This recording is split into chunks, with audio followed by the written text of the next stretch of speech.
થોડાક પૈસા ટ્રાન્સફર કરી દો ને. ટ્રાન્સફર નહીં કરું, અંદરથી કેશ લઈ લે.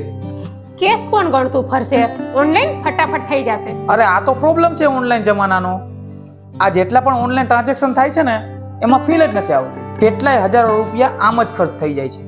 જ્યારે તું કેશ લઈને જઈશ ને કેશ, પછી તું એને ધીરે ધીરે ખર્ચ કરીશ ત્યારે તને પતિની વેલ્યુ ખબર પડશે કે બિચારો કેટલી મહેનત કરે છે. મને પૈસાની વેલ્યુ નથી ખબર. કમાતી નથી ને તો પૈસાની વેલ્યુ ક્યાંથી ખબર હોય? તમને ખબર છે હું ક્યાં જાઉં છું? હું બજારમાં કરિયાણું ભરાવા જાઉં છું. હવે મારી પાસે બે રસ્તા છે. એક તો હું ઘરમાં આરામથી બેસી રહું મહારાણીની જેમ અને ઓનલાઈન ઓર્ડર કરી દઉં, અને બીજો રસ્તો હું પૈસાની વેલ્યુને સમજું અને ચાલીને માર્કેટ જાઉં અને કરિયાણું ભરીને લાવું. હવે તમે જ કહો મને કે પૈસાની વેલ્યુ છે કે નહીં.